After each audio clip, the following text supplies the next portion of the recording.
कृमिकुलचितं लाला किल त्र्यम्बिगन्धिजुगोप्सितं कृमिकुलचितं लाला किल त्र्यम्बिगन्धिजुगोप्सितं निरुपमरसप्रीत्या खादन् खरास्थिनिरामिषं खादन् खरास्थिनिरामिषं सुरपतिमपि पार्श्वस्थं विलोक्य न शङ्क्यते न हि गणयति शूद्रो जंतु परिग्रह फलगुता।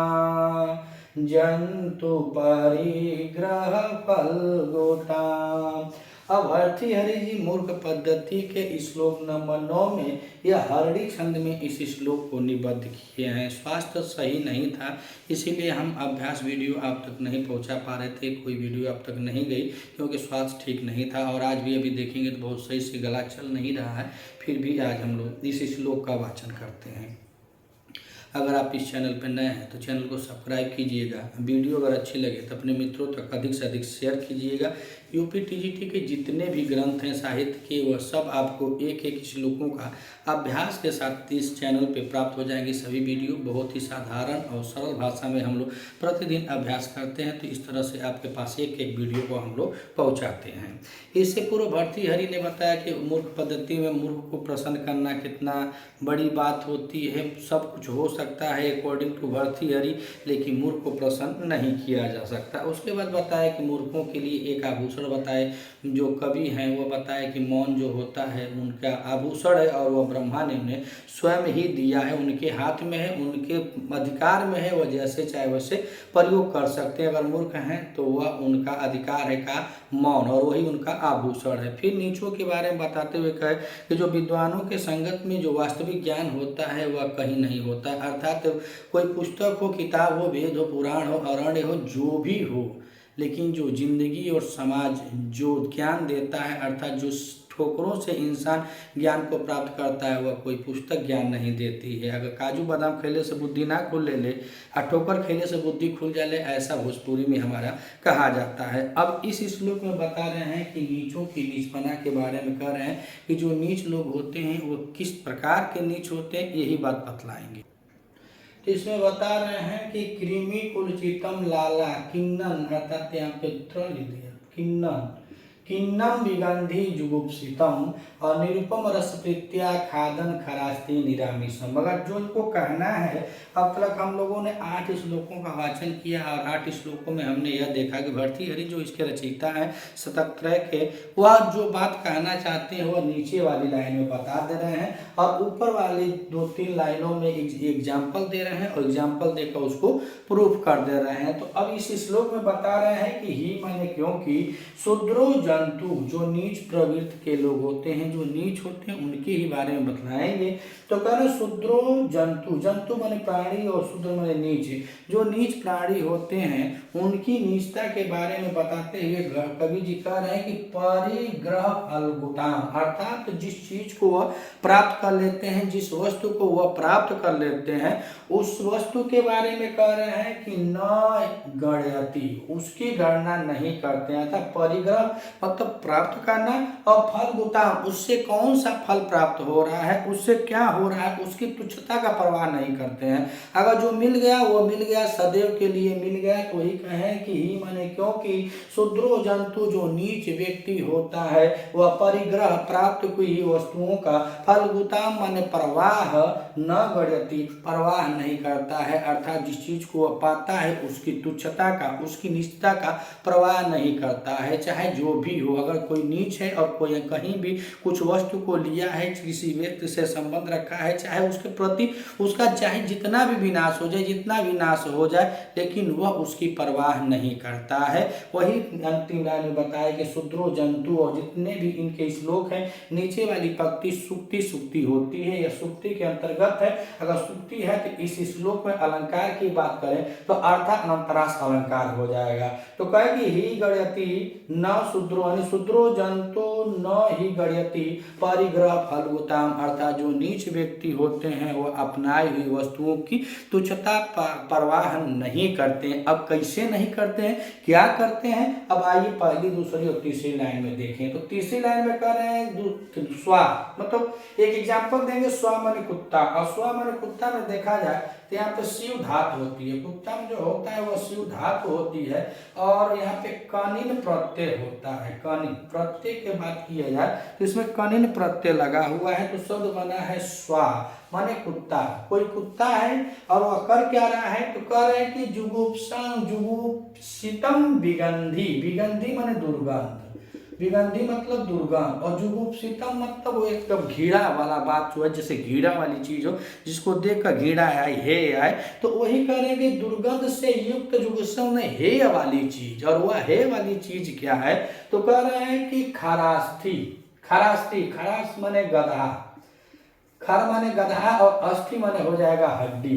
तो बताएं कि कोई कुत्ता है और वह दुर्गंध से युक्त हेय चीज, और वह हेय चीज कौन है, तो कौन, खरा अस्थि, खरा माने गधे की और अस्थि माने हड्डी, और वह हड्डी कैसी है, उसका यहाँ पे विशेषण दिए निरामिषम, जिसमें ना मांस नहीं है, निरामिषम है। यहाँ पे निरामिषम का तात्पर्य है कि वह मांस से युक्त नहीं है, बस हड्डी है। और वह कौन लिया है, तो कुत्ता लिया है। तो कुत्ता लिया है तो कैसी हड्डी लिया, तो स्वाहा जुक्सितम विगंधी, अर्थात जो कुत्ता है वह दुर्गंध युक्त हेय चीज, और वह हेय चीज कौन है, तो खरा अस्थि, अर्थात गधे की हड्डी को, किसी किसी पुस्तक में नरा अस्थि भी दिया गया है, नर की हड्डी को, लेकिन यहाँ पे करें खरा अस्थि, क्या कर रहा है, गधे के हड्डी को, और वह हड्डी कैसी है, तो करें निरामिषम है, अर्थात मांस से रहित है, उसमें मांस नहीं है। हाँ, गधे की हड्डी है और मांस नहीं है। और क्या है, तो करें कृमि कुलचितम, कृमि कुलचितम, कृमि मतलब कीड़ा होता है, कुछ ना भरा हुआ, वो हड्डी जो है वह कीड़े से भरी हुई है। अक्सर आप लोग देखे होंगे जो देहात वात में रहे होंगे, चाहे वैसे भी ध्यान पड़ ही गया होगा कि जो हड्डियां होती है उसमें कभी कभी कीड़े एकदम झाला टाइप के पड़ जाते हैं, बहुत अधिक मात्रा में वो झलिया जाते हैं, तो उसी को कह रहे हैं कृमि कुलचितम। हाँ, कृमि कुलचितम मतलब कीड़ों से भरी हुई है। और क्या कह रहे हैं, तो कह रहे लाला किन्नम, लाला किन्नम अर्थात उनके लार से भीगी हुई, किसके लार से, तो स्वान माने कुत्ते के लार से, कुत्ते के लार से भीगी हुई है। उसका लार क्या है, तो कह रहे हैं कि लार से भीगी हुई है और कीड़े से भरी हुई है, दुर्गंध से युक्त है, हेय चीज है, खरा अस्थि गधे की हड्डी है, और वह हड्डी कैसी है, तो निरामिषा में बिना मांस की हड्डी है, जिसमें मांस नहीं है, ऐसी हड्डी को निरूपम रस प्रीत्या खादन खरास्ति निरामिषम। यह कुत्ता जो है निरुपम रस प्रीत्या अर्थात बड़े ही चाव से, बड़े ही मगन होकर के, बड़े चाव से क्या कर रहा है, तो खादन चबा चबा करके खा रहा है। बतलाया जाता है कि सूखी हड्डी है और उस हड्डी में मांस नहीं है, लेकिन यह कुत्ता इतना नीच है। ऐसे ही व्यक्ति के बारे में बात करते हैं, कुछ ऐसे प्रवृत्ति के व्यक्ति होते हैं जिनके नीच स्वभाव से कोई श्रेष्ठ उनको बोलना नहीं चाहता है, उनसे बात नहीं करना चाहता है, तो जो निचवा होता है वो बहुत तन के चलेंगे कि ओ हमसे सब डर रहे हैं, अब हमसे डर रहे हैं। गांवपुर जिला जवान में बहुत लोग ऐसे हैं। तो यही बात बता रहा है कि जो नीच होते हैं, जो तुच्छ होते हैं, जैसे शूद्रो जंतु जो तुच्छ प्राणी होते हैं, वह किसी भी वस्तु को जो प्राप्त कर लेते हैं तो उसकी परवाह नहीं करते हैं, चाहे वह कैसी भी हो। उसी को बतलाया कि अपनाई हुई वस्तु की तुच्छता, निजता का परवाह नहीं करते हैं। जैसे एक कुत्ता है और इसको क्या मिल गया है, खरा अस्थि यानी गधे की हड्डी मिल गई है, और वह हड्डी कैसी है, तो करें निरामिषम बिना मांस की है, और ढोला कीड़ा उसमें पड़ा हुआ है और लार से भीगी हुई है, दुर्गंध से हे है, अर्थात दुर्गंध इतना आ रहा है कि उससे हे मतलब यह घृणित चीज है। और ऐसे चीज को कह रहे हैं कि खादन निरुपम रस प्रीत्या, अर्थात उसको इस प्रकार से चबा चबा कर खा रहा है जैसे लग रहा है कि उसको असीम रस की प्राप्ति हो गई है। जबकि यह देखा जाता है कि कुत्ता जब किसी हड्डी को खाता है तो उस हड्डी से उस कुत्ते के मुख में जो गलफड़ होता है यह सब फट जाता है और उस हड्डी से खून नहीं आता। उस हड्डी को अंदर डालने से जब कुत्ते का मुंह फट जाता है तो कुत्ते का ही खून उस हड्डी में लगने से जब वो चूसता है खींचता है तो उसका ही ब्लड उसका ही खून उसके अंदर जाता है। वो पूछता है बड़ा आनंद है, बहुत आनंद है और इसमें बहुत फायदा है। उसी चीज को बता रहे हैं कि खादन निरुपम रस प्रीत्या, अर्थात वो कैसे खा रहा है तो निरुपम रस प्रीत्या, बड़े चाव से आनंद के साथ वह क्या कर रहा है, खा रहा है। खादन कह रहे हैं कि खा रहा है। और खाते हुए लिखे कवि जी कि पार्श्व अस्थम, अर्थात अपने नजदीक, पार्श्व अस्थम नजदीक विलोक्य देख करके, वह अपने नजदीक, अगर वो कुत्ता खा रहा है और उसके नजदीक कह रहे हैं कि पार अस्थम सुरपति विलोक्य न संक्यते, अर्थात अपने नजदीक देखे कर किसको, भगवान इंद्र को। सुरपति कहा जाता है इंद्र भगवान को। तो जब कुत्ता बड़े चाव से चबा रहा है तो अपने पास खड़े हुए इंद्र को देख कर भी, विलोक्य माने देख कर, पार्श्व अस्थम नजदीक, अपने नजदीक, अस्थम खड़े, सुरपति मतलब भगवान इंद्र को, विलोक माने देख करके न संक्यते, अर्थात नहीं लज्जित होता है कि सामने में भगवान है, हम खाएं कि ना खाएं, जाके गोड़वा पर गिर जाए, ना ना ना, भगवान रहे, अभी तो सुरपति है, वो ब्रह्मा भी रहते हैं ना तो वह नहीं जाता। कहें कि उसकी कोटि बताई गई है नीचे के शूद्रो जंतु जो नीच होते हैं, अगर उनके बगल में कोई प्रभु भगवान भी आ जाए ना तो वह नहीं मानने वाला, उससे थोड़ा सा भी वह लज्जित नहीं होता, उसका थोड़ा भी परवाह नहीं करता है। तो ही कर रहे हैं कि पार्श्व अवस्था अर्थात नजदीक खड़े हुए सुरपति भगवान इंद्र को विलोक्य न संकते, देख कर भी थोड़ा लज्जित नहीं हो रहा है, थोड़ा भी परवाह नहीं कर रहा है। इसी प्रकार जो नीच कोटि के नीच व्यक्ति होते हैं, अगर उनको इसी पुस्तक में बताए, अगर सुभाषतानी से अच्छे अच्छे वाक्यों से, अच्छे अच्छे बातों से, विचारों से उनको समझाया जाए, बताया जाए, तो यह समझ लीजिए कि मगरमच्छ के द्राण से मोती को निकालना हो सकता है, खरहे की सींग मिल सकती है, गुस्साए सांप को सर पे धारण किया जा सकता है, लेकिन मूर्ख जन को कभी प्रसन्न नहीं किया जा सकता है। यह भर्तृहरि की रचना है, यह शतकत्रय के अंतर्गत आती है। मुक्तक काव्य की विधा है, नीति शतकम में मूर्ख पद्धति का हम लोग वाचन कर रहे हैं श्लोक नंबर 9 में। तो आइए एक बार और देखते हैं कि कृमि कुलचितम लाला किन्नम विगंधि जुगोप्सितम निरुपम रस प्रीत्या खादन खरास्ति निरामिषम। तो कृमि कुलचितम मतलब भोले से भरी हुई है, और लाला किन्नम लार से सनी हुई है, लार से भीगी हुई है, और विगंधि जुगोप्सितम दुर्गंध के कारण हेय है, दुर्गंध के कारण घेड़ी है, इसके बारे में कह रहे हैं। और क्या है तो कह रहे हैं कि निरामिषम अर्थात मांस से रहित, निरुपम रस प्रीत्या, कौन मांस से रहित है तो खरा अस्थि गदहे के हड्डी को निरुपम रस प्रीत्या खादन, अर्थात बड़े मैं मतलब स्नेह से, बड़े चाव से वह कौन खा रहा है तो स्वाम ने कुत्ता, बड़े चाव से कुत्ता खा रहा है। और निरामिषम मतलब मांस से रहित हो जाता है, मांस से रहित यानी उसमें मांस नहीं होता है।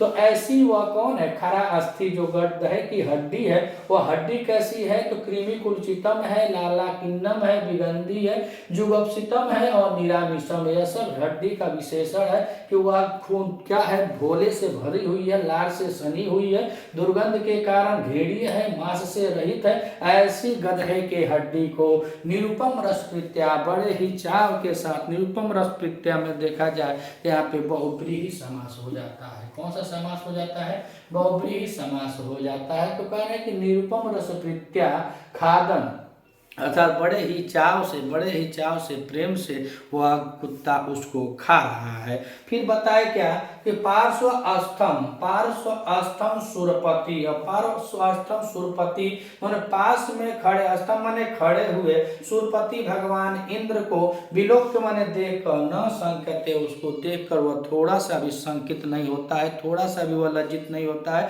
अर्थात भगवान का भी परवाह नहीं करता है कि भगवान यहीं पर खड़े हैं और मैं ऐसी हड्डियों को मैं खाने में लगा हुआ हूँ। शब्द आया है वहां पे परिफलगुला, परिग्रह फलगुता। परिग्रह फलगुता में देखें तो परि उपसर्ग है, धातु की बात करें तो ग्रह धातु है, उसके बाद अप प्रत्यय लगा हुआ है, शब्द बना है कौन सा, परिग्रह फलगुताम। और इसमें पूरे श्लोक में कौन सी छंद है, तो हरड़ी छंद है। तो करेंगे पार्श्व स्तंभ अर्थात नजदीक में खड़े हुए सुरपति मतलब भगवान इंद्र को विलोक्य न संकते देख करके भी थोड़ा सा वह लज्जित नहीं होता है, थोड़ा सा परवाह नहीं करता है। आप चाहे कितने भी ज्ञानी हो, कितने भी विद्वान हो, चाहे वेद आप चाहे उपनिषद आप कुछ भी पढ़े हो, अगर जो नीच व्यक्ति है अगर वह अपने नीचता में लगा हुआ है, वहाँ आप जाकर के उसको कितना भी ज्ञान दें वह आपसे बीसी मनाएगा, वो नहीं भेजने का नाम ही नहीं लेगा। चाहे कुछ भी हो जाए, एकदम 100 जूता खाए तमाशा घूस के देखी, ऐसे नीचों की निष्पना होती है कि एकदम नीच तो नीच होते हैं। उसी को भर्तृहरि जी ने कहा कि शूद्रो जंतु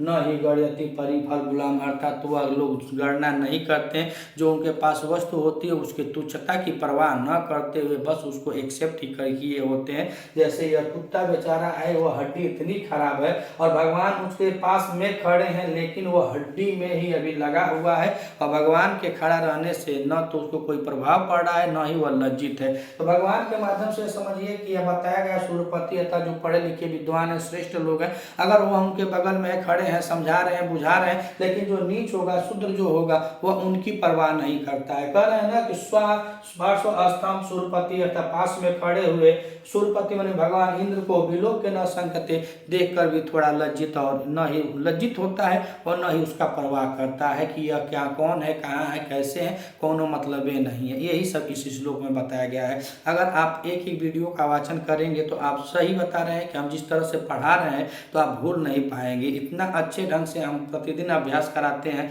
कि आप हमारे चैनल से जुटिए, सपोर्ट कीजिए और एक एक श्लोकों की एक व्याख्या देखना चाहते हैं तो सबसे आसान तरीके से मैं खुद आप लोगों को यह बताता हूं और मैं पढ़ाता हूं। तो अगर आप पढ़ लेंगे, जान जाएंगे ना, तो भूल नहीं पाएंगे। इतना तो है कि आप भुला कर दिखाइएगा, हम पढ़ाकर तो दिखा ही रहे हैं कि देखिए एक व्यक्ति है और एक व्यक्ति के बारे में कैसे भर्तृहरि जी ने बताया वह नीच कोटि का है और नीच कोटि का है तो वह किस प्रकार से कार्य कर सकता है, अर्थात दुनिया के सब नीच कामों को करेगा, चाहे उसके बगल में कोई भी श्रेष्ठ आ जाए उसको कोई प्रभाव नहीं पड़ने वाला है। यही नीच की निष्ठा है। और नीचे का है कि न ही गणयति शूद्रो जंतु परिग्रह फलगुता, अर्थात जो नीच व्यक्ति होते हैं, जो शूद्र लोग होते हैं, वह बेचारे अपने द्वारा प्राप्त किए हुए किसी वस्तु की तुच्छता नहीं करते, उसकी परवाह नहीं करते, चाहे वह जैसी भी हो, स्वगृहित वस्तु की शुद्धता पर वह ध्यान नहीं देते हैं। अगर आप इस चैनल पर नए हैं तो चैनल को सब्सक्राइब कीजिएगा। वीडियो अगर आपको अच्छी लगे तो अधिक से अधिक अपने मित्रों तक शेयर कीजिएगा, खास करके उन मित्रों भाइयों के जिसके पास किसी कोचिंग के लिए पैसा न हो, जिसके पास ऐसी मतलब कोई साधन ना हो, तो वहाँ शेयर कीजिए। हमारी पूरी क्लास एकदम निःशुल्क रहती है और हम प्रतिदिन एक एक वीडियो अपलोड करते हैं। बीच में कुछ रुक गया था, कहीं कि स्वास्थ्य सही नहीं था, इसीलिए। मिलते हैं अगले वीडियो में, तब तक के लिए नमः संस्कृत।